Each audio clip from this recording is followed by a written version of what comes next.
안녕하세요. 반갑습니다. HM 특허사무소의 이태호 변리사입니다. 오늘은 제가 이제 특허 명세서의 이해라는 주제를 가지고 발표를 좀 준비를 했습니다. 특허 명세서, 결국은 이제 저희가 이제 가장 요새 중요한 게 특허권을 확보하는 거잖아요. 기술을 개발을 하고 자유롭게 실시하던 시대는 이제 지나갔고요. 기술을 개발을 했으면 특허를 확보해서 독점, 자기만 쓸 수 있는 권리, 다른 사람은 쓸 수 없게 하는 권리를 받으셔야만 기술을 이제 편하게 사용할 수 있는 시대입니다. 예를 들어서 내가 기술을 아무리 먼저 개발했다 하더라도 제가 이제 특허로 이제 권리를 확보하지 않고 이제 계속 그냥 사용만 하고 있다면 누군가가 그 기술을 특허로 등록을 받았을 때 내가 먼저 개발을 했더라도 사용할 수 없는 그런 예가 오고요.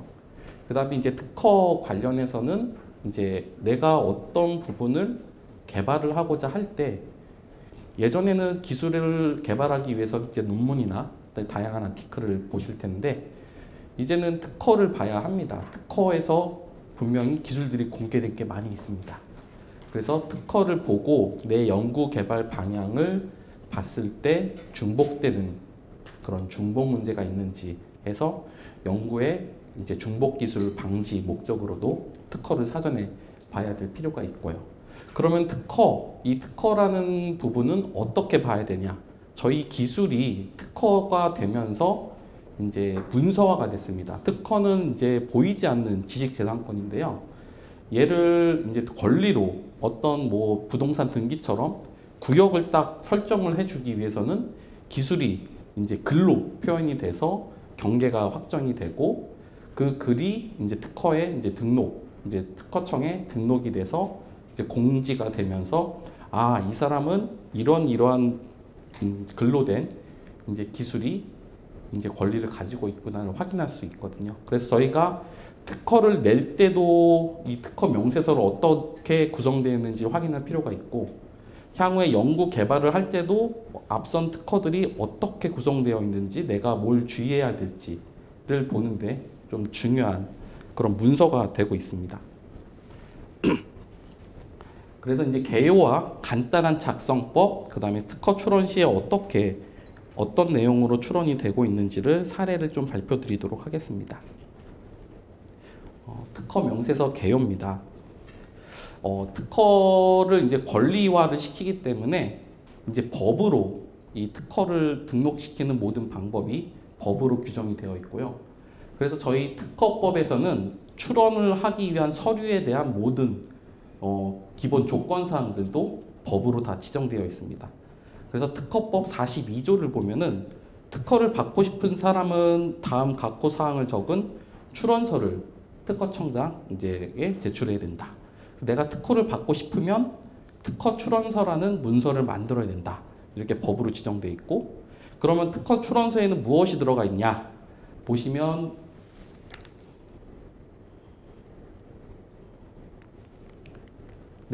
여기 보시면 이제 출원인의 성명 주소, 이제 내가 출원인과 출원인의 성명 주소 누구인지를 확인할 수 있는 그런 부분. 그 다음에 이제 특허에 대해서 이렇게 출원서를 제출할 때 아무래도 전문가인 변리사, 이제 특허 출원인의 대리인을 많이 사용하기 때문에 대리인이 있는 경우 대리인의 성명 주소, 그 다음에 발명의 명칭, 그 다음에 발명자의 성명 및 주소 이렇게 기본적인 사항을 적게 되어 있고 그 다음에 이 출원서에는 발명의 설명과 청구법인을 적은 명세서, 도면, 요약서를 첨부해야 된다. 그래서 출원서에는 기본적인 개인정보와 그 다음에 발명의 내용인 발명의 설명, 청구범위, 그 다음에 도면, 요약서를 이렇게 제출해야 된다라고 이제 특허법에는 명시가 되어 있습니다. 그러면은 이제 뭐 여기서는 이제 명세서 관련된 내용인데 출원인과 발명자 이 부분에 관련돼서는 이제 앞선 시간에 뭐 말씀해 줬을 수도 있겠지만 기술을 발명한 사람은 발명자고요. 그 발명을 승계한 이제 그 소속 기관이 출원입니다. 그 이유는 이제 발명진흥법에 의해서 발명자가 개인일 때는 개인이 발명, 그다음 개인이 출원인 이렇게 될 수 있는데요. 특정 소속 기관에 들어가 있으면 그 발명자는 그 기관의 고유 업무 범위 안에서 발명한 모든 발명은 해당 자동적으로 기관이 승계하게 됩니다. 그래서 그 기관에서 관련된 내용을 하다 개발을 하고 스스로 내가 이제 출원이 되겠다 하시면 이제 법에 위반된 거고요. 반드시 해당 기관의 발명의 기관으로 출원이 돼야 됩니다. 그렇기 때문에 이제 저희 서지사항에는 출원인, 그 다음에 발명자에 대한 정보가 들어가게 되고요. 저희가 오늘 이제 설명한 이제 명세서에는 발명의 설명과 청구 범위를 적어라라고 되어 있는데요. 이 발명의 설명과 청구 범위가 어떤 역할을 하고 어떤 내용인지를 보도록 하겠습니다. 네, 그래서 출원 서류에서는 아까 법의 조문에 나와 있는 것처럼 특허법에 정해진 대로 이제 이렇게 방식을 맞춰 주셔야 되고요. 그 첨부 사항에서는 이제 명세서가 반드시 필수 첨부 사항이고 도면 같은 경우는 이제 선택적입니다. 만약에 도면이 필요한 경우는 첨부하면 되고 만약에 내 발명이 도면의 설명 필요 없이 충분히 글로 설명할 수 있을 경우는 명세서만으로도 가능합니다. 그러면은 특허 명세서에서 어떻게 구성되어 있는지 아까 발명의 설명과 그 다음에 청구 범위 이 두 가지를 나눠져 있는데요. 발명의 설명에서는 이제 특허법 42조 3항에서는 그 발명이 속하는 기술 분야에서 통상의 지식을 가진 사람이 그 발명을 쉽게 실시할 수 있도록 명확하고 상세하게 적어라 된다. 그 다음에 두 번째로 배경 기술도 적어라 라고 되어 있어요. 그래서 기본적으로 저희가 이제 스스로 작성할 때는 배경 기술을 적고 내 기술을 쉽게 실시할 수 있게 적으면 된다라고 이제 기술을 실시하면 이제 적어주시면 되는데요. 실질적으로 이 발명 관련돼서는 해당 기술 분야의 통상의 지식을 가진 사람 정도의 수준이라고 이제 기준을 잡아놓고 있고 아마 연구원님들의 이제 통상 지식 가진 수준으로서 보시면 될 거고요. 중간 정도. 그분들이 이 글을 읽었을 때 이 발명이 이렇게 실시할 수 있구나 라는 걸 이해할 수 있을 정도로만 이제 적어주시면 됩니다. 물론 이 부분들을 가지고 이제 대리인을 통해서 이제 적게 될 경우에도 발명이 실시할 수 있게, 즉 실시해라는 부분이 있으면 좋을 것 같고요. 실시해가 없더라도 이 발명은 어떠한 원리로 되어서 실시가 가능하다라는 이제 구성과 그 원리 부분들을 중심으로 적어주시면 됩니다. 그 다음에 이제 청구 범위라는 부분이 있는데요. 청구 범위가 실질적으로 특허의 권리를 설정하는 부분입니다. 그래서 특허법 42조 4항, 6항, 8항에서는 이 청구 범위에는 보호받으려는 사항, 그러니까 내가 보호받고 싶은 사항을 적어야 된다. 이제 청구항이라고 이렇게 표현이 되는데요. 반드시 이 청구항을 적어서 권리를 확보를 하셔야 되는데 단순히 거기다가 내가 이런 기술을 보호받고 싶다라고 적었을 때 이 요건이 있습니다. 청구 범위에는 내가 보호받고 싶은 사항은 이건데 발명의 설명에 이를 뒷받침되도록 설명해 주지 않으면 이제 방식적으로 문제가 되고요. 그 다음에 내가 여기에 장황하게 적거나 너무 이렇게 두리뭉실하거나 좀 구체적으로 적지 않고 발명이 명확하고 간결하게 적혀 있지 않으면 역시 이제 방식적으로 문제가 됩니다. 그래서 내가 보호받고 싶은 사항은 어떤 특정 문제를 해결하는 이 구성이 반드시 들어간 제품이다. 이런 식으로 적어야 되고 그러면 이 구성이 들어간 제품은 발명의 설명에서 이 구성이 어떤 원리 때문에 어떤 효과가 있어서 이 제품에 효과가 있다라는 부분을 뒷받침하도록 발명의 설명에 적어주셔야 됩니다. 즉 특허 청구 범위에 있는 내용은 우리의 권리를 보호받으려는 범위로서 명확하고 간결하게 적으셔야 되고요. 얘를 뒷받침하도록 발명의 설명에서는 이 구성 요소를 조금 더 풀어서 원리나 다양한 그런 부분, 실시해 등등을 적어서 뒷받침을 시켜줘야 됩니다. 이러한 부분들이 특허 명세서의 발명의 설명과 청구 범위의 관계입니다. 그래서 어떻게 보면 청구 범위에 쓰여져 있는 내용보다 발명의 설명에 쓰여진 내용이 좀 더 풍성하고 좀 더 많아야 이제 된다는 것을 좀 알 수 있고요. 그러면 청구 범위를 어떻게 작성해야 되냐? 실질적으로 특허법에서는 2항에 보시면 명확히 알 수 있도록 특정을 할 수 있게 구조나 방법, 기능, 물질, 결합관계 등을 적으라고 이제 적혀 있고요. 이렇게 적혀 있는 내용을 보면은 실질적으로 특정만 될 수 있게 자유롭게 내가 글로 표현할 수만 있으면 청구 범위를 완성할 수 있습니다. 즉 청구 범위에 어떤 제한은 없어요. 특히 이 기능이라는 내용까지 들어가 있기 때문에 내가 어떤 물질을 개발했다. A라는 물질을 개발을 했는데 그냥 A라는 물질 특허로 내주세요 하고 A라고 특허 청구 범위에 쓸 수 있어요. 그러나 이 물질보다 더 권리가 더 큰 개념이 기능인데요.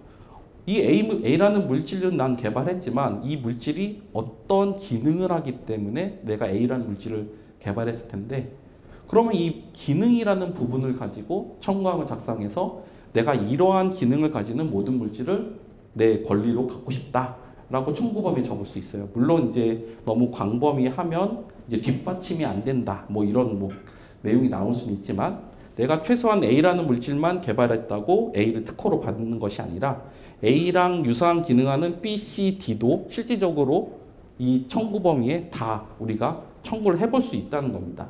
그래서 청구를 해보는 거랑 안 해보는 거랑은 차이가 있어요. 그래서 나는 A 만들었으니까 A만 낼래. 나는 이거 200도씨에서 제조했으니까 내 조건은 200도씨만 적을래.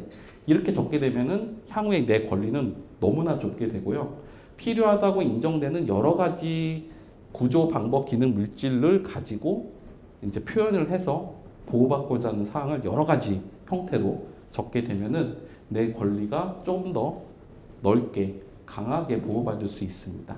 이런 부분들은 이제 실질적으로 이제 연구자님들이 작성하기가 상당히 어렵기 때문에 보통 이제 특허 이제 대리인 쪽에서 많이 작성을 하게 되고요.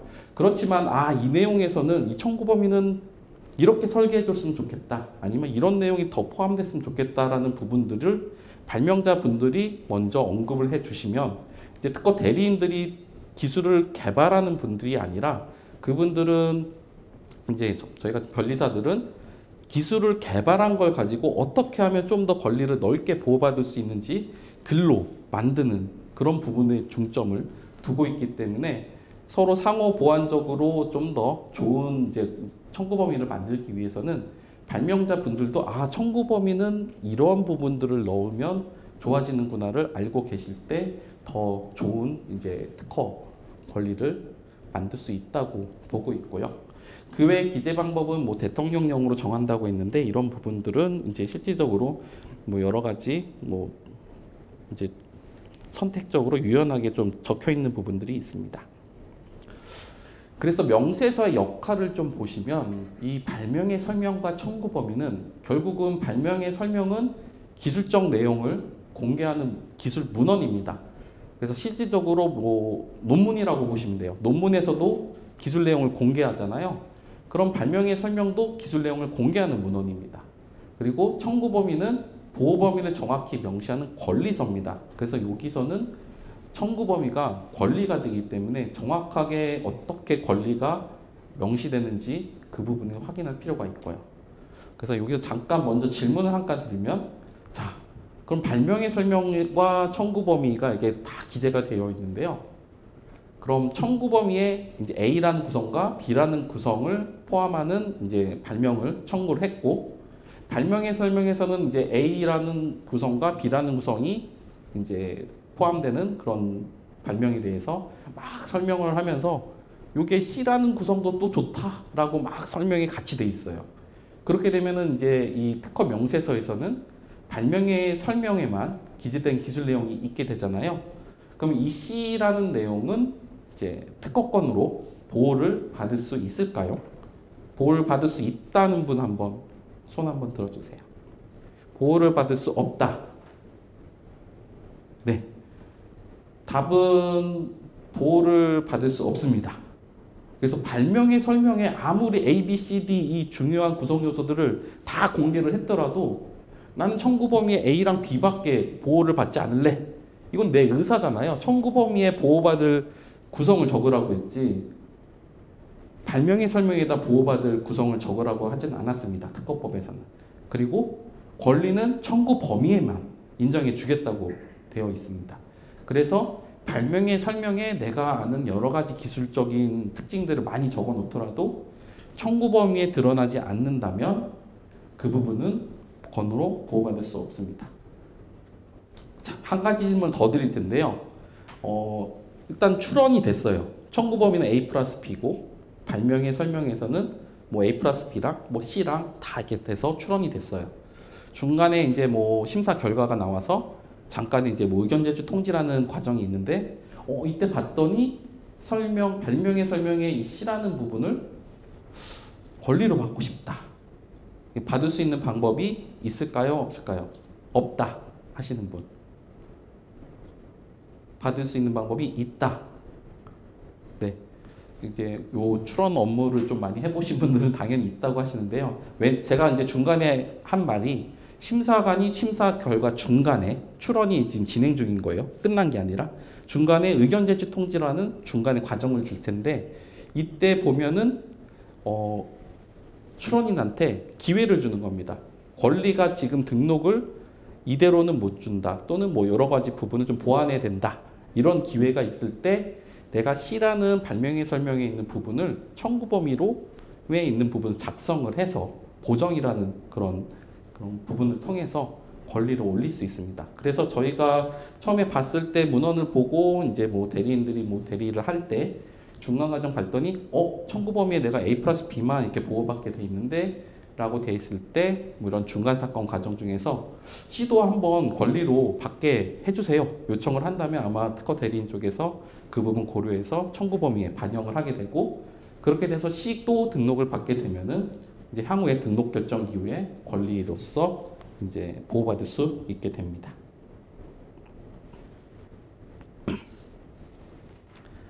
자, 그럼 세 번째 질문인데요. 자, 청구 범위에는 A 플러스 B 플러스 C라는 부분이 1항에 이제 구성으로 잡혀 있고요.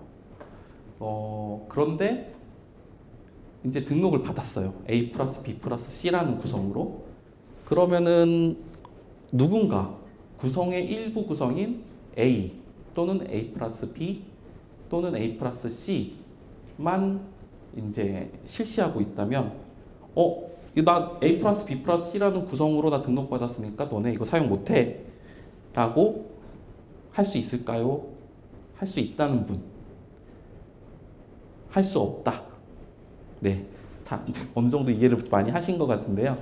네. 청구 범위에 있는 A 플러스 B 플러스 C 구성으로만 나는 청구를 했지 내가 A를 보호받달라 아니면 A 플러스 B를 보호해달라 라고 한 적이 없어요. 청구 범위에. 그렇기 때문에 내 권리는 그냥 거기에 있는 A 플러스 B 플러스 C 이 세 가지를 다 쓴 경우에만 내 권리입니다. 그래서 내가 만약에 A나 A 플러스 B나 A 플러스 C를 권리로 받고 싶으시면 청구 범위에 각각 A라는 청구항도 있어야 되고 A 플러스 B라는 청구항도 있어야 되고 A 플러스 C라는 청구항도 있어야 됩니다. 네. 그리고 이와 유사하게 우리가 어떤 분야에서 특정 분야에 어떤 제품을 만들었어요. 근데 청구 범위를 특정 분야의 제품으로만 보호받겠다고 청구를 했어요. 기술 분야를 한정했다는 말이죠. 그러면은 다른 기술 분야에서 나랑 동일한 구성을 쓰는 걸 막지 못합니다. 이것도 유사하게. 그래서 청구 범위를 만들 때는 기술 분야도 잘 고민을 하셔서 내가 이런 기술을 A라는 기술을 만들었는데 이게 이쪽 분야만 일단 내 분야니까 내 분야만 청구하는 게 아니라 이게 응용될 수 있는 소지가 있는지도 고민하셔서 청구 범위에 다른 카테고리들을 이제 많이 여기다가 적을 수 있게 이제 전략을 짜시는 것도 상당히 중요합니다. 그래서 이 명세서의 역할을 보면 청구 범위는 보호 범위를 명시하고 발명의 설명은 기술 내용을 공개합니다. 그래서 처음에 제가 말씀드린 대로 그러면 이 특허는 우리가 연구 개발할 때 특허들을 살펴보셔야 되는 게 이 특허를 받기 위해서는 발명의 설명에 자기 기술들을 상당히 많이 써놔요. 많이 설명이 되어 있고 그렇기 때문에 우리가 어떤 문제를 해결하거나 연구 개발하기 전에 특허들을 많이 검색을 하셔서 발명의 설명 부분들을 많이 읽어보시면 아, 요즘 출현하는 트렌드와 기술적인 트렌드도 같이 알 수 있고 기술 습득에도 상당히 도움이 되기 때문에 발명의 설명은 기술에 대한 종래 기술에 대한 그런 부분들 분석 이럴 때 이제 유용을 하고요. 그다음에 이 청구 범위를 볼 때는 청구 범위는 보호받고자 하는 부분을 적어놨기 때문에 발명의 설명이 내가 생각하는 다양한 기술들이 뭐 유사하게 있다 하더라도 청구 범위가 상당히 뭐 좁게 내가 쓰지 않는 구성 요소가 막 들어가서 좁게 되어 있으면 특허적으로 나오곤 큰 문제는 없겠구나 정도 확인할 수 있는 부분으로 청구 범위를 읽어보시면 좋을 것 같습니다. 네. 그래서 두 번째로 이제 명세서 작성법인데요. 그럼 명세서에는 어떠한 카테고리들이 있고 그 부분에서는 어떤 부분을 좀 조심해서 작성해야 되는지 작성법을 좀 설명드리도록 하겠습니다.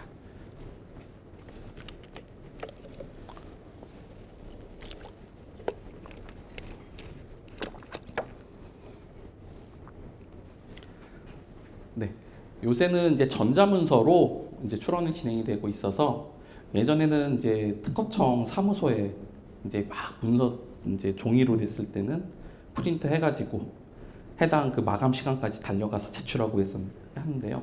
요새는 이제 전자문서로 이제 제출하기 때문에 언제 어디서든 어느 장소든 이제 제출할 수 있고요. 이 소프트웨어가 이제 다만 조금 불편합니다. 그래서 예전에는 이 워드나 한글 같은 걸로 작성해서 제출하면 되는데 꼭 이 전자문서 양식에 맞춰서 여기에 넣어서 변환을 시켜서 제출을 하다가 보면 중간에 좀 깨질 때도 있고 좀 그런 부분이 있는데 현재 계속적으로 이제 업데이트가 되면서 이제 좋아지고 있다고는 하는데요. 조금 이제 불편한 부분이 있고요. 이 소프트웨어에 이미 딱 처음에 왼쪽에 특허 명세서에 어떠한 내용을 적으라고 카테고리가 이미 기재되어 있습니다. 그래서 여기에 있는 내용 순서에 맞춰서 쭉 기재하면 되는 거고요. 여기서 보면 발명의 설명은 명칭, 기술 분야, 배경기술, 뭐 선행문헌, 해결해야 될 과제, 수단, 효과, 도면 설명, 뭐 구체적 내용 부분들을 적어라. 청구 범위에는 아까 말한 보호받은 사항들을 청구항으로 만들어서 적어라. 요약과 도면이 있으면 넣어라. 이렇게 기본적인 양식으로 되어 있어서 명세서를 작성하실 때 이 소프트웨어를 다운받으셔서 이제 문서를 열고 하나씩 기재하시면 됩니다. 먼저 발명의 명칭인데요. 발명의 명칭은 일단 저희가 이제 뭐 발명 신고서를 보면은 상당히 발명의 명칭에 일단 어떤 기능을 개선된 뭐 어떤 특징이 있는 뭐 제품들 이런 식으로 이제 발명의 명칭을 주세요. 그러니까 아무래도 좀 내 기술을 드러내고자 할 때 막 발명의 명칭에다가 이제 구체적으로 적어주시고 이게 이제 연구 과제랑 관련성이 있다는 걸 좀 증명하기 위해서 뭐 표현을 많이 해주시긴 하는데 실질적으로 이제 사무소를 거쳐서 다시 돌아오면 그러한 이제 수식어구들이 싹 빠집니다. 그래서 나는 이런 수식어구들을 넣어서 신고를 했는데 돌아왔더니 막 수식어구 사라져 있고 그냥 무슨 제품 딱 그냥 기술 분야 뭐 제조 방법 이런 식으로만 나와 있는 케이스가 있을 거예요. 그 이유가 뭐냐면 이 발명의 명칭을 작성하는 심사 기준에 보면 일단 발명의 명칭은 청구항의 마지막에 말미에 사용되는 용어랑 좀 일치해서 적어라 라고 가이드라인이 되어 있습니다. 그래서 이제 그 가이드라인에 맞춰서 내 이 기술이 특정 제품 또는 제조 방법이면 발명의 명칭은 무슨 제품 및 그 제조 방법 이렇게 단순하게 적혀 있어서 이게 뭐 왜 이걸 바꿨냐 이렇게 이제 뭐 하지 마시고 이거는 발명의 명칭의 작성 가이드라인에 의해서 된 거다라고 이해하시면 되고요.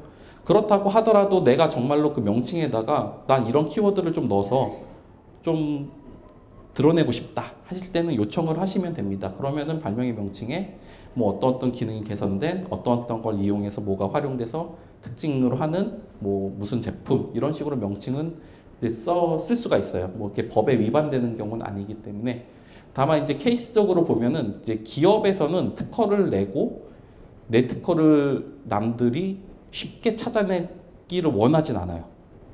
그 이유가 이게 공개 대가로 독점권을 받지만 공개하기 싫은 거죠.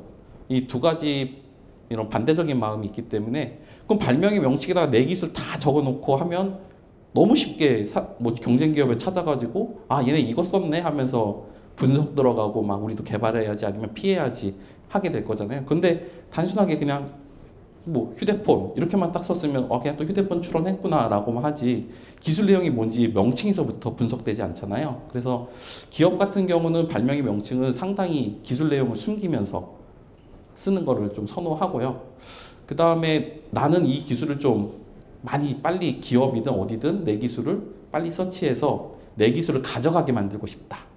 그러면 이제 내가 사용이 아니라 이전이죠. 사업화의 기술 이전 쪽으로 좀 포커싱을 맞추고 싶다 하면 발명의 명칭에 정말 이제 마케팅적으로 쓰는 거죠. 아, 이건 이런 기술이 개설돼서 뭐뭐가 된 제품 이렇게 적으면 분명히 이제 뭐 다른 뭐 경제 뭐 기업에서 이런 좋은 특허가 있네 하고 찾아서 뭐 상담이 들어오고 이전도 가능할 수 있기 때문에 발명의 명칭은 기본적으로 가이드라인에는 간단하고 명확하게 카테고리만 적으면 되는데 이게 좀 전략적으로 명칭에다가 우리 기술 내용을 좀 어필하고 싶을 때는 그런 특정 내용을 적어서 써도 되고 뭐 두 번째로 뭐 과제에 대한 실적으로 이름을 좀 명확하게 쓰고 싶을 때는 편하게 쓰셔도 됩니다. 다만 가이드라인 기본적인 부분은 간단하게만 적으면 된다라는 점만 이해하시면 됩니다.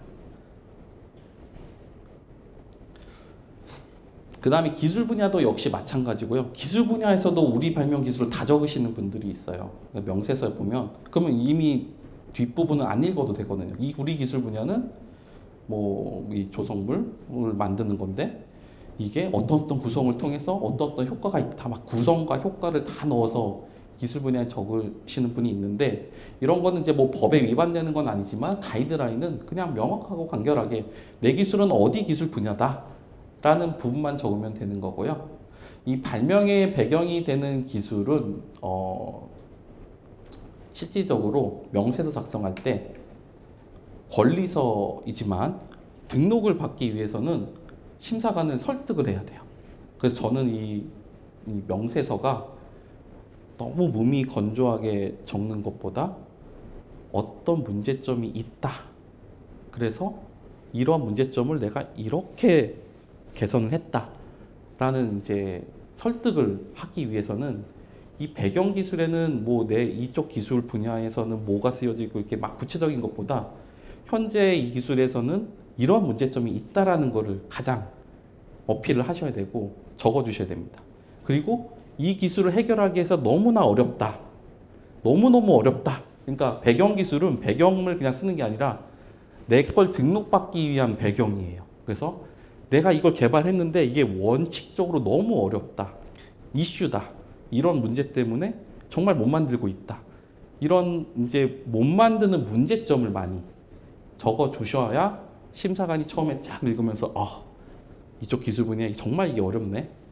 라는 부분을 이제 공감을 하게 되고 그러면 이 발명자는 어떻게 개발했을까라는 부분으로 다음 단계로 넘어가기 때문에 이 발명이 되는 기술 분야에는 실질적으로 배경에 대한 막 구체적인 기술적인 부분들을 적는 것보다는 우리 발명에 현재 개발되지 못했던 문제점 이런 부분을 중심으로 적으면 될 것 같습니다. 그리고 선행기술 문헌은 이거는 이제 특허법에 반드시 하나 이상 적으라고 되어 있기 때문에 뭐 이 부분은 뭐 대리인 쪽에서든 뭐 충분히 찾아서 적으면 되고요. 뭐 아시는 뭐 논문이나 뭐 문헌들이 있으면 여기 적으면 되는데 실질적으로 우리나라는 이 선행 문헌을 다 공개할 필요는 없습니다. 이제 미국은 IDS 제도라고 해서 자기가 아는 모든 문헌들은 다 적게 돼 있는데 우리나라는 그 정도까지 강제하진 않고 있어서 오히려 내가 너무 유사한 문헌들을 적게 되면 심사관님이 딱 이 문헌 보고 거절 내릴 가능성이 너무 높아요. 그래서 적절한 조금 거리가 있는 그런 문헌들을 보통 이제 적어서 이제 제출을 하는 케이스가 있습니다. 그리고 이제 명세서에서 가장 중요한 게 이제 목적 구성 효과라고 합니다. 그래서 특정 어떤 앞에 배경 기술에다가 이제 내가 이런 문제점이 있어. 그래서 이걸 해결하고자 하는 게 내 목적이야. 그러면 이 목적을 달성하기 위해서는 내가 이런 구성을 만들었어. 이 구성을 만들었더니 이렇게 현저한 효과가 나. 라는 부분을 발명의 설명에 써주셔야 돼요. 그래서 가장 그냥 발명의 설명에 뭘 써야 됩니까? 이렇게 묻는다면 저는 목적과 구성과 효과 이 세 가지만 명확하게 적어주시면 됩니다. 라고 합니다. 그래서 문제점을 적고 이거를 어떻게 해결할지에 대한 목적, 그 다음에 이거 어떻게 달성했냐 그런 구성들, 그 다음에 달성했으면 증명을 해야 되잖아요. 아무리 글로 썼는데 심사관이 다 믿진 않아요. 그러면은 실시예를 통해서 내가 이거 직접 특성에 대한 평가를 했던 그런 입증예를 넣어줘야 되기 때문에 그런 효과 부분들을 기재하는 내용들이 있습니다.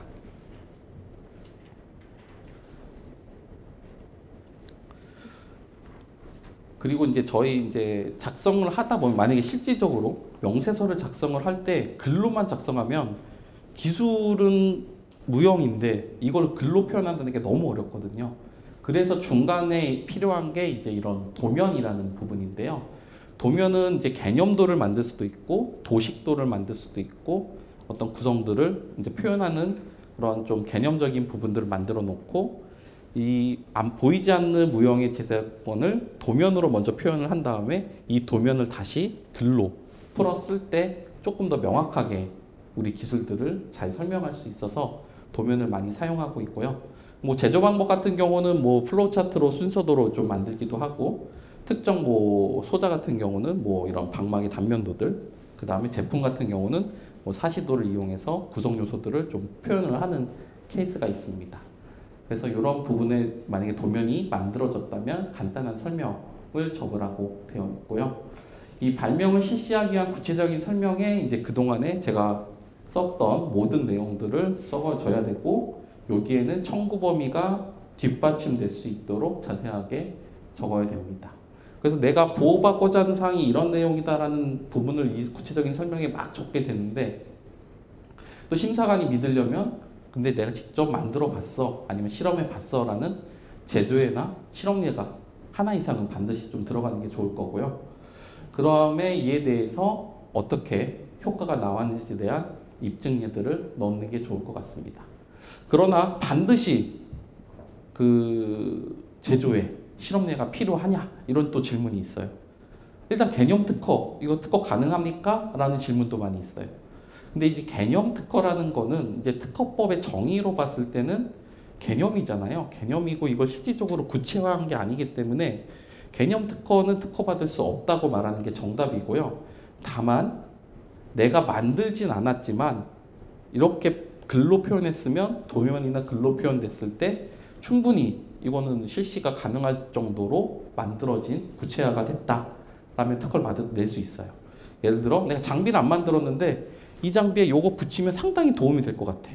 그럼 특허 그냥 내시는 겁니다. 그 장비 도면도 그리고 내가 생각하는 장치 붙여서 이 장치 원래 이렇게 사용됐는데 내가 이 구성 넣었더니 정말 이런 효과가 있을 거다. 안 만들었지만 이건 이제 이렇게 설명을 딱 하다 보면 심사관이 정말 그러네. 저 구성 들어가면 정말 좋아지네. 라고 인정이 될 때 특허가 이제 받을 수 있고 보통 이런 때 이제 사람들이 개념 특허라고 이제 말을 하면서 실질적으로 아이디어라는 단계보다 이거를 조금 어떻게 구현해서 이거 쓰면 된다라는 부분을 입증할 수 있을 정도의 특허들 부분들을 그 단계부터 이제 출원을 할 수 있게 됩니다. 그래서 그 부분들 조금 명확히 이제 용어 때문에 이제 답이 달라질 수 있는데요. 개념 특허라고 탁하면 저는 일단 안 된다고 하지만 그 개념 특허 부분에서도 일단 만들어지진 않았지만 내가 이 구성 요소를 넣어서 되면 충분히 실시가 가능하고 효과가 될 것 같은 그 단계부터는 출원을 하셔도 됩니다. 그래서 이제 아무래도 조성물 특허나 화학 쪽은 어렵고요. 왜냐하면 조성물은 실험하셔야 되니까. 근데 장치 쪽은 가능합니다. 그래서 장치는 일단 그냥 설계도만 만들어도 바로 출원할 수 있는 거고요. 그 다음에 이제 뭐 통신 쪽이나 알고리즘 쪽은 당연히 가능합니다. 일단 개념적으로 통신에 대한 그런 부분들을 머릿속으로 만들어지고 알고리즘으로 구현하는 거기 때문에 일단 뭐 프로그래밍을 하기 전이라도 만들어서 빠르게 출원하시는 게 좋을 거고 이제 이 물질이나 화학 쪽은 조금 바이오 쪽은 아무래도 심사관들이 이제 실험에 대한 부분을 입증을 요하기 때문에 개념 특허라는 부분은 조금 어렵습니다. 그래서 특허 명세서에서 가장 중요한 이제 청구 범위 쪽으로 넘어갔는데요.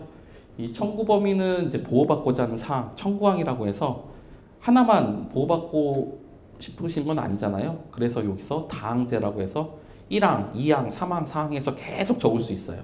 그래서 1항에는 A, 2항에는 B, 3항에는 C 해서 쭉 자기가 특허받고 싶은 모든 사항을 적어서 제출해서 뭐 심사를 받고 등록을 할 수 있는데 막 모든 특허들을 막 이렇게 넣어서 또 출원하면 이제 심사관이 너무 힘들어 하잖아요. 다양한 기술들이 들어가니까.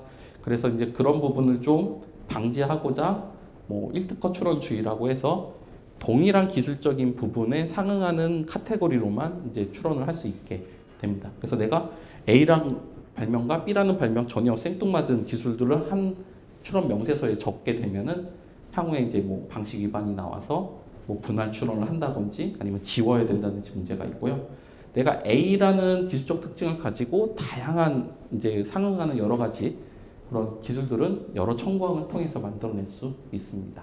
그리고 처음에 설명드렸듯이 어떤 내용을 써야 되냐? 구조, 방법, 기능, 물질 또는 결합관계라는 그런 부분들을 가지고 청구항을 구성할 수 있습니다. 네, 그래서 이제 발명 명세서 작성, 결국 이제 발명 명세서를 작성하기 전에 뭐 신고서를 작성을 하고 뭐 직접 명세서를 작성할 수도 있겠지만 이제 보통 대리인 쪽에 넘기게 될 텐데 일단은 발명 설명서를 작성할 때 항상 이제 문제점을 먼저 좀 잘 적어주시면 좋을 것 같고요. 그 다음에 그 문제점을 해결하기 위한 이제 물질 구성 방법, 그 다음에 이런 부분들을 잘 적어주시면 좋을 것 같습니다. 그리고 여기서는 이제 기술적인 부분만 쭉 써주시지 마시고 이거를 권리서라 생각하면 아, 나는 이 구성은 정말 기술적으로 특허를 받고 싶다. 이렇게 그냥 명확하게 쓰세요. 기술 설명을 쓰지 마시고 나는 이거 받고 싶다. 그러면 어떻게든 대리인 쪽에서 이걸 어떻게 받을까? 어떻게 청구항으로 만들까를 고민을 하게 되는데 그렇지 않고 그냥 내가 이거 개발했어 하고 쭉 쓰다 보면 아 그냥 개발된 물질을 그냥 특허를 내시는 작성하는 수밖에 없습니다. 그래서 나는 이거 만들어 개발했는데 이렇게 한번 크게 한번 권리받고 싶다. 가능합니까? 뭐 이렇게 쓰시면 검토가 다 됩니다. 실질적으로 뭐 선행기술 봤을 때 뭐 좀 이 부분들은 어렵고 이 부분들을 한번 해봅시다. 뭐 이런 식으로 전략이 가능하기 때문에 발명 설명서에서도 기술 설명만 쓰지 마시고 아, 난 이거 받고 싶다, 이거 받고 싶다라는 요청서로 많이 적어주시면은 오히려 청구 범위를 전략할 때 더 도움이 될 수 있을 것 같고요. 그다음 내가 개발한 부분, 실험한 부분만 적는 것이 아니라 약간 기능적으로 생각을 해보시면 좋을 것 같아요. 그래서 내가 이거를 어떤 원리로 이걸 해결했다. 원리로 해결했는데 해결한 A 물질로 내는 게 아니라 그 원리를 권리로 받고 싶다. 이렇게 한번 해보시면 확장 요소가 뭘 것인지 내가 정말 뭐 철로만 들어가서 도와줬는데 아니다. 철뿐만 아니라 금속류는 다 될 것 같다. 확장할 수 있는 부분이 무엇인지 왜? 이거는 금속의 성질에 의해서 이게 좋아졌기 때문이지 철 자체의 성질에 의해서 좋아진 게 아니기 때문에 충분히 확장할 수 있을 것이다. 뭐 이런 식으로 고민을 하셔서 요청을 하시면 좋을 것 같고요. 그 다음에 저희는 특허는 단순히 그냥 뭐 논문 실적 이렇게 막 공개해서 끝나는 게 아니라 이게 돈이 다 들어가잖아요. 돈이 들어가면 나중에 활용을 해야 돼요. 활용을 하려면 내가 실질적으로 쓰거나 뭐 제품을 만들거나 아니면 사업화를 통해서 기술 이전을 하거나 해야 되는데 내가 청구 범위에 보호받고자 하는 카테고리를 단순히 내가 생각하는 특정 뭐 제조 방법 이렇게만 썼다. 그러면은 누가 제조 방법을 사갈까요? 제조 방법은 그러네 그렇게 쓰면 되네 하고 그냥 써버리면은 내가 그 부분을 막지 못하잖아요. 그래서 침해라는 부분을 좀 고민해 볼 때 그러면 카테고리는 어떻게 잡아야 될지 예를 들어 물질로 가능한지 그러니까 보이는 구성으로 가능한지 내가 제조 방법으로 기술을 개발했지만 이 제조 방법에 제조된 그 최종 물질의 특정 이렇게 표시되는 그런 구성들이 있다면 그 부분으로 특허받을 수 있는지 이런 부분들을 고민을 해서 내 사업화 아이템이 제품인지 아니면 시스템인지 아니면 A 구성만인지 아니면 A 플러스 B 구성만인지 이 부분들을 한번 이제 발명 설명서에 나는 이런 부분 이런 부분 이런 부분 특허받고 싶다 하면 청구 범위 전략이 달라집니다. 이렇게 적지 않으면 제조 방법으로 출원이 나갈 거고요. 보통 이런 부분을 적어주면 청구 범위를 고민할 때 제조 방법뿐만 아니라 물질로도 만들어보고 시스템으로도 이제 권리를 만들어보고 하는 다양한 작업이 들어갈 수 있게 되기 때문에 발명 설명서를 이제 쓰실 때랑 고민을 좀 하시는 부분들이 이제 저는 이제 이런 부분들이라고 보고 있습니다. 그럼 이제 실제로 출원했던 청구항을 좀 보면 이렇게 청구항이 나가는구나 좀 볼 수 있잖아요. 명세서를 작성하고 그 부분들을 좀 몇 가지 살펴보도록 하겠습니다. 일단 조성물 특허고요. 이 조성물 특허는 아까 이제 청구 범위, 이제 기재 방법에 여러 가지 내용이 있지만 실질적으로 조성물은 이제 물질, 그 다음에 들어가 있는 이제 함량 비율, 효과를 중심으로 청구 범위들이 작성이 되고요. 이 기술은 뭐 방청제를 사용한 해양 구조물용 내염해성 콘크리트 조성물. 네, 말했던 부분들 보면 이제 용도 들어가고 막 목적 들어가고 기술 내용 다 들어갔죠. 그러니까 발명의 명칭의 원칙적으로는 그냥 여기서는 어떻게 보면 내염해성 콘크리트 조성물 하면 끝납니다. 근데 이제 뭐 실질적으로 이제 발명 신고서 이렇게 적어주셔서 뭐 그대로 적을 수도 있을 것 같고요. 아니면 좀 내 기술을 좀 보여주고 싶어서 명칭을 이렇게 적을 수도 있고요. 그래서 내용 보면은 벌써 청구항이 느껴집니다. 방청제 넣어서 콘크리트 조성물로 아마 청구항이 작성이 됐을 거고요. 지금 보시면 청구항은 이렇게 잡혀서 등록이 됐는데 제 1번으로 카테고리는 방청제를 사용한 해양 구조물용 콘크리트 조성물이에요. 그래서 해양 구조물용 조성물이기 때문에 이 조성물은 특허는 해양 구조물용에만 한정이 돼 버렸습니다. 만약에 해양 구조물이 아니고 지상 구조물에 이 조성물을 쓰면 권리 범위는 보호받지 못해요. 상당히 나는 분명히 이제 해양 쪽으로 기술을 만들었고 이쪽 구조물에 맞게 조성물 만들어서 특허를 냈는데 당연히 지상에는 내염해성이 필요가 없지 않냐? 그래서 이렇게 하면 난 충분해 하고 이제 청구 범위를 잡았는데 나중에 뭐 기후가 안 좋아져서 지상에 내염해성 특성이 필요한 구조물이 생긴다. 이 권리 보호받지 못하잖아요. 그렇기 때문에 굳이 내가 이걸 해양 구조물용이라고 한정할 필요도 없을 거고 저 같으면 그냥 내염해성 콘크리트 조성물이다 라고 카테고리를 잡아서 이건 해양 구조물도 사용되고 기타 필요한 여러 가지 구조물에 다 내 권리를 보호받겠다 이렇게 표현할 수 있을 거예요.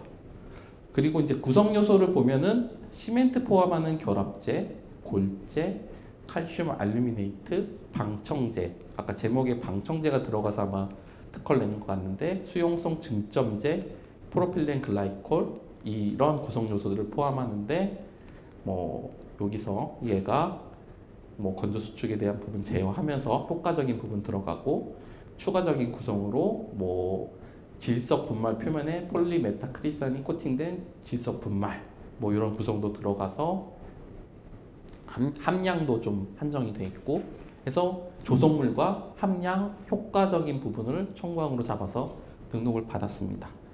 그래서 청구 범위를 이렇게 딱 봐서 등록을 받았을 때 생각보다 많이 아마 좁혀졌을 거예요. 그 이유가 이제 등록을 받기 위해서 이제 많은 기술이 너무 많이 공개됐기 때문에 아까 이제 제가 처음에는 이제 원리적으로 보면 A만 특허 청구하셔라 하는데 실질적으로 A로만 특허 받기가 너무 어렵기 때문에 등록 받았을 때 보면 이렇게 많이 한정이 하게 됩니다. 그렇지만 실질적으로 처음에 출원하실 때는 청구항 1항만 쓰고 출원하는 거 아니잖아요.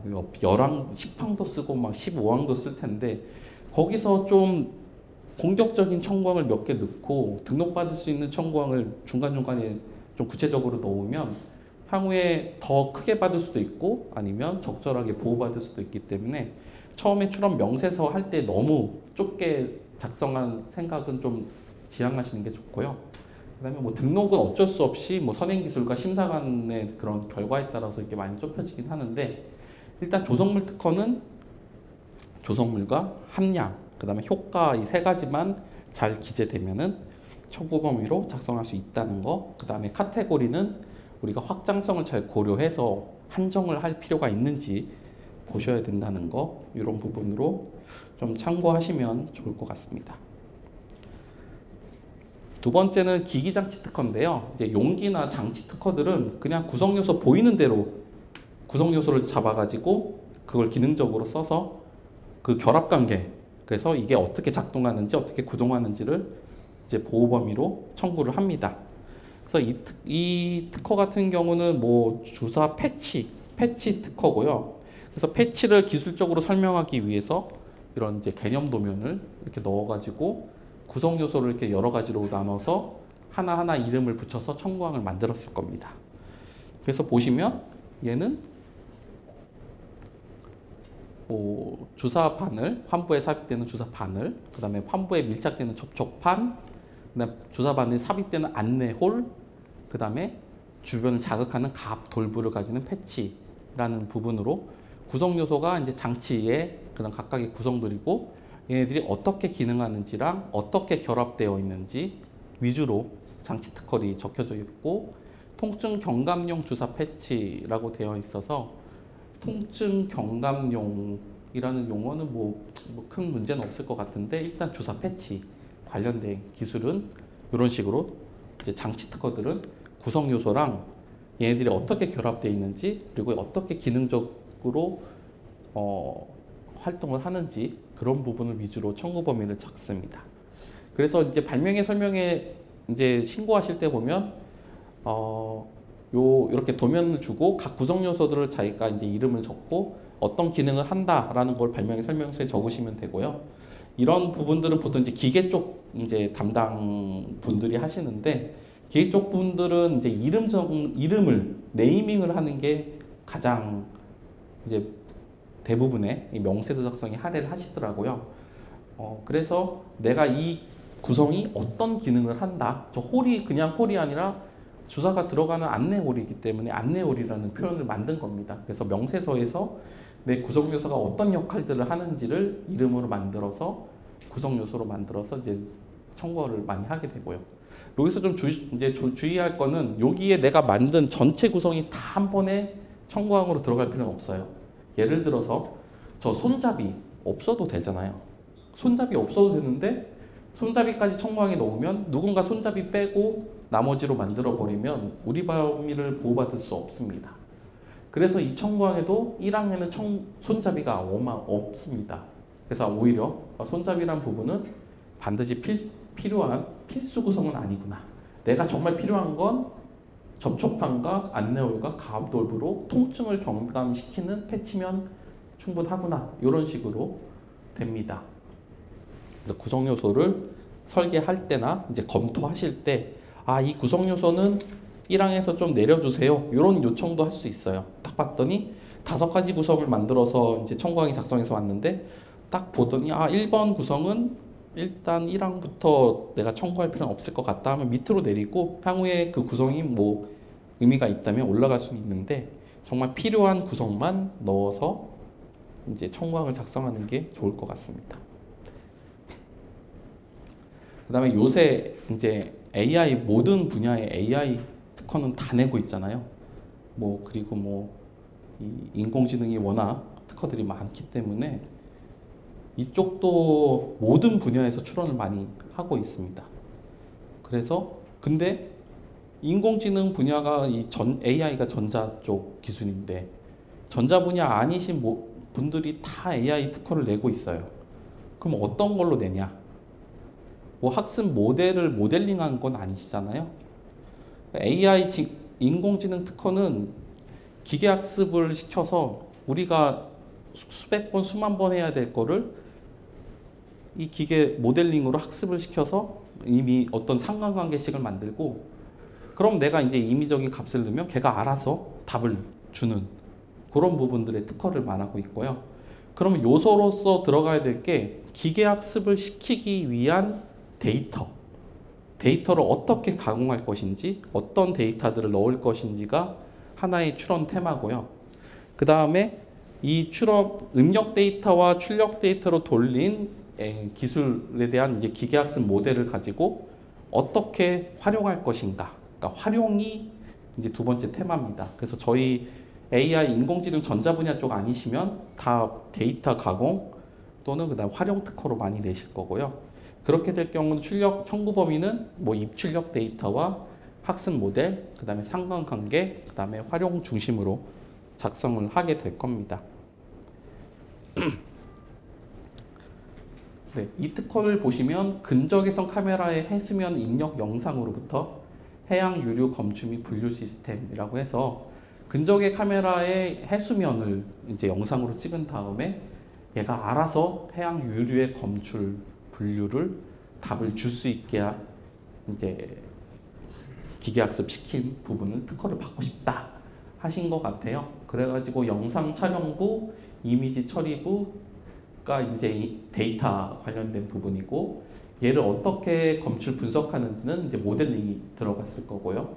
그 다음에 이후에는 이제 모니터링하고 그 다음에 뭐 여러 가지 학습 모델을 생성하겠다라는 구성으로 다 들어갔는데 뭐 청구항은 이렇게 만들 수 있는데 좀 고민해야 할 부분이 정말 이 청구항들이 다 보호받고자 하는 부분인지 그 부분이 조금 이제 의문이 되고 있고요. 왜냐하면 유류 검출 및 분류 시스템을 만약에 내가 쓰겠다 그러면은 물건을 만들어서 팔 거 아니에요. 그러면은 그 부분에서 뭘 줄 거예요? 기계학습 이미 난 데이터 처리한 그 소프트웨어를 줄 거 아니에요. 그리고 그거를 입력하고 모니터링할 수 있는 뭐 검출부 장치 모니터링을 줄 거고 결국은 어떤 이런 소프트웨어와 하드웨어를 줄 건데 여기서 뭐 중간에 뭐 모델링을 생성한다? 이거는 뭐 쓰면서 모델링을 생성한다는 의미에선 들어갈 수 있는데 그 외에 필수 구성 요소가 아닌 부분들이 만약 구성에 들어간다면 내가 지금 이 제품을 만들어서 주는 구성 요소 이외의 요소가 들어갈 수 있는 소지가 조금 있어요. 그러면 이제 그 요소 때문에 권리 범위나 기술은 워낙 좋더라도 문제가 권리가 너무 작아질 수가 있기 때문에 이 AI 쪽에서 보면은 상당히 조금 특허로 보호받는 데는 좀 완벽하진 않은 것 같고요. 이럴 경우는 이제 부가적으로 이 모델링 쪽 관련된 이제 알고리즘이 이제 프로그램으로 같이 보호를 받으셔야 되고 소프트웨어를 넘길 거면 소프트웨어 저작권으로 같이 보호를 받으셔서 소프트웨어 저작과 특허를 같이 가져가시는 게 저는 좀 더 좋을 것 같습니다. 지식재산권에서 반드시 특허로만 보호받을 필요는 없잖아요. 그래서 저작 쪽에서도 프로그램 저작이 있고 얘를 특허로 이제 변환한 부분도 있긴 하는데 하여튼 두 가지를 다 하셔서 소프트웨어만 팔 거면 소프트웨어 저작권으로 충분히 보호받을 수 있고 그다음에 전체적인 이런 모델링이 들어간 이제 뭐 검출 시스템 이런 쪽으로 이제 특허를 받으시면 전체 시스템을 이제 뭐 이전하거나 사업화를 하실 수 있을 것 같습니다.